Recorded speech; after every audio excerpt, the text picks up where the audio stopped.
ஒரு கிராமத்தில் கிளியன் என்று ஒருவன் வாழ்ந்து வந்தான். இவனுக்கு ஊரெல்லாம் தேடி உறவெல்லாம் கூடி திருமணம் செய்து வைத்தார்கள். வந்தவள் இவனை விட சற்று வசதியுள்ளவள், வாயும் உள்ளவள். அப்படியொன்றும் அழகில்லை. ஆனால் அது ஒரு குறையில்லை. குறை என்று சொல்வதென்றால் கிளியனுடன் அவள் சந்தோஷமாக வாழவில்லை. எப்போதும் வாய் சண்டை. அவனை ஒரு பொருட்டாகவே மதிப்பதில்லை. அவன் ஒன்று சொன்னால் அது நன்றேயாயினும் அவனை கொன்றே விடுவது போல் கொதிப்பாள். அவன் புரிந்து கொண்டான். இவளிடம் இனி எதுவும் பேசி ஆகப் போவதில்லை என்பதை அறிந்தும் கொண்டான். அமைதியாயிருக்க பழகி கொண்டான். இவனின் அமைதி அவளுக்கு அடக்கமாய் தோன்றவே அவளின் ஆதிக்கம் அதிகமாகி போனது. சுற்றியிருப்போர் எடுத்து சொல்லியும் பலனில்லை. என்ன நடந்தாலும் நமக்கேன் வம்பென்று ஒதுங்கி கொண்டனர். இது இவளுக்கு இன்னும் வசதியாகி போனது. தட்டி கேட்க மாமியார் இல்லை, மாமனாரும் இல்லை. கிளியனின் மனைவி பிறந்த வீட்டு பெருமையை பேசி பிதற்றிக் கொள்வதோடு சரி, பெற்றோரை அழைப்பதும் இல்லை, மதிப்பதும் இல்லை, அவர்கள் சொல்படி நடப்பதும் இல்லை. கிளியன் மனதளவில் பாதித்தவனாய் அதிலிருந்து மீளும்படியாய் தன்னை பற்றி வெளியில் உள்ளோர் நண்பர்களிடத்தெல்லாம் தன் மனைவி மிகவும் நல்லவள், தன் சொல்லை தட்டவே மாட்டாள், அது மட்டுமல்லாமல் தான் அவளை அதட்டினாலும் அடித்தாலும் எதிர்த்து பேசவே மாட்டாள் என்பதாக பெருமை பேசி வந்தான். நண்பர்களுக்கு இது மிகுந்த வியப்பை கொடுத்தது. ஏனெனில் பெரும்பாலான குடும்பங்களில் கிளியனின் உண்மை நிலைதான். நண்பர்களுக்கு வியப்பு பிறந்தது நியாயம்தானே. இவன் உண்மையைத்தான் சொல்கிறானா? சோதித்து பார்த்து விட வேண்டும் என்று தீர்மானித்து, உன் வீட்டுக்கு எப்போது என்னை அழைக்கப் போகிறாய் என்று ஒரு நண்பன் கிளியனிடம் கேட்டான்.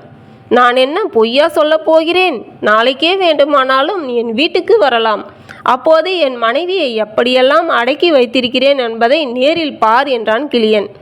சரி, நாளைக்கே உன் வீட்டுக்கு மதிய உணவுக்கு வருகிறேன் என்றான் நண்பன். உணவுக்கு என் வீட்டில் சாப்பாடு, மறக்காமல் மதிய உணவுக்கு வந்துவிடு. நண்பனிடம் சவால் விட்டான் கிளியன். ஆனால் உள்ளுக்குள் உதறல் எடுக்க ஆரம்பித்தது. நேராக தன் மனைவியின் காலில் போய் விழுந்தான். பின் எழுந்தான்.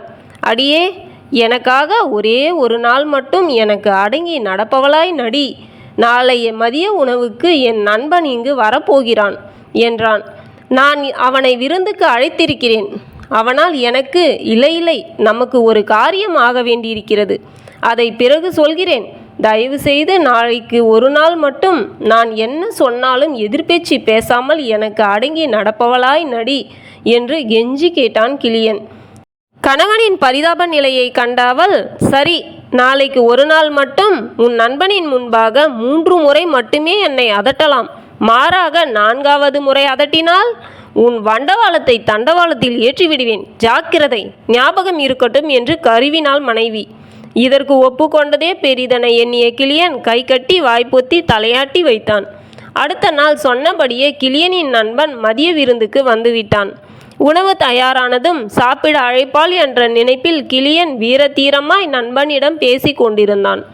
நேரம் போனதே தவிர சாப்பிட இன்னும் அழைத்த பாடில்லை. பொறுமை இழந்தான் கிளியன். அடியே மூதேவி, சாப்பாட்டு நேரம் முடிஞ்ச பின்னாடி தான் சாப்பிட கூப்பிடுவியா? சீக்கிரம் இலைய போடுடி நாயே என்றான் கிளியன். அடேங்கப்பா, என்னமாய் தன் மனைவியை அதட்டுகிறான் என்று நினைப்பதற்குள் கிளியனின் மனைவி உள்ளிருந்து 1 என்று சொன்னாள். நண்பன் கேட்டான். உன் மனைவி உள்ளிருந்து 1 என்று சொல்கிறாளே, அப்படின்னா என்ன என்றான். அதுவா, ஒரு நிமிஷத்தில் சாப்பாடு அநியமாகிவிடும் என்று சொல்கிறாள் என்று சமாளித்தான் கிளியன். அது என்னப்பா அநியம் என்றான் நண்பன்.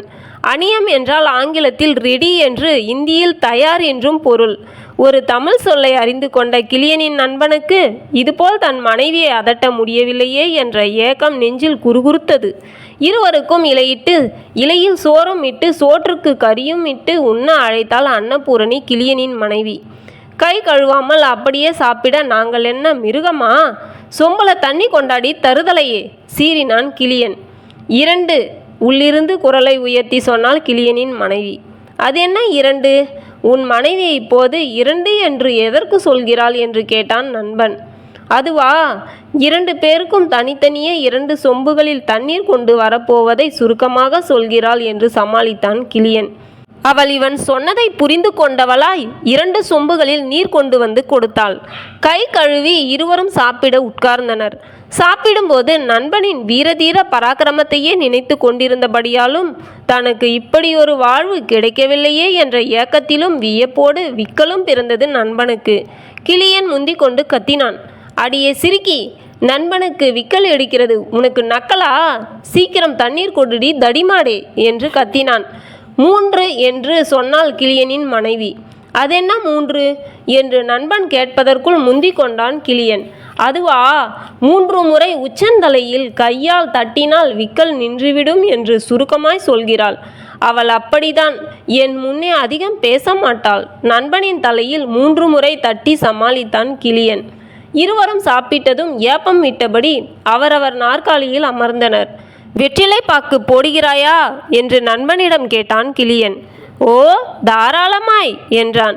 அடியே முண்டம், சாப்பிட்ட உடனே வெத்தலைப்பாக்கு போடாம ராத்திரிக்காடி போடுவாங்க? எரும மாட்டு ஜென்மமே, சீக்கிரம் எடுத்துக்கிட்டு வாடி. 3 முறை அதட்டிய உற்சாகத்தில் மனைவியின் நிபந்தனையை மறந்து கத்தினான் கிளியன். 4 என்று சொல்லிக்கொண்டே குழம்போடு சேர்த்து மண் சட்டியை தூக்கி கொண்டு வந்து கிளியனின் தலையில் போட்டு உடைத்தாள் அவன் மனைவி. இந்த காட்சி கிளியனுக்கு குழம்பு அபிஷேகம் நடப்பது போல் இருந்தது. குழம்பு சட்டியின் வாய்ப்பகுதி மட்டும் விண்வெளிக்கு சென்ற ஆம்ஸ்ட்ராங்கின் கழுத்தில் வட்டமாக இருப்பது போல் கிளியனின் கழுத்துக்கு மாழையாக விழுந்திருந்தது. கிளியனுக்கு மட்டுமல்ல, அவன் நண்பனுக்கும் கிளி பிடித்தது. இருந்தும் கிளியன் முன்னே நண்பன் சிரித்து கொண்டே சமாளித்தான். நண்பா, என் வீட்டிலும் இதுபோல் அடிக்கடி சண்டை நடக்கும். என் மனைவியும் குழம்பு சட்டியை தூக்கி வந்து என் தலை மீது போட்டு உடைப்பாள். ஆனால் ஒரு நாள் கூட உன் கழுத்தில் விழுந்தது போல் வட்டமாக மாலை போல் மண் சட்டியின் வாய் விழுந்ததில்லை. இது உனக்கு நன்றாகத்தான் இருக்கிறது. நடக்கட்டும், நான் வருகிறேன் என்று சிரித்தபடியே வெளியேறினான் நண்பன்.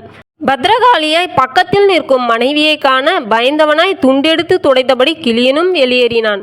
ஆனால் கிளியனின் மனைவிக்கு அகங்காரமும் ஆத்திரமும் வெளியேறியதாய் தெரியவில்லை.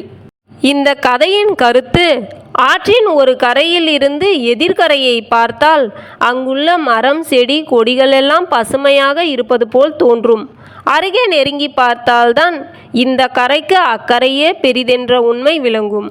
நம்மிடம் இருக்கும் ஒன்றை குறைவாகவும் மற்றவர்களிடம் உள்ளதை பெரிதாகவும் எண்ணுவதை விட வேண்டும் என்பதே இந்த பழமொழியின் கருத்து. சிலர் எப்போதும் தன் குடும்பத்தினரை மற்றவர்கள் முன் வேடிக்கை என்ற நினைப்பில் தரம் தாழ்த்தி பேசுவர்.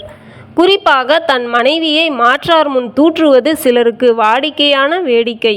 உண்மையில் இது வேடிக்கை அல்ல, வேதனை. இதை மாற்றிக்கொள்ள தூண்டும் கதைதான் இது. நன்றி.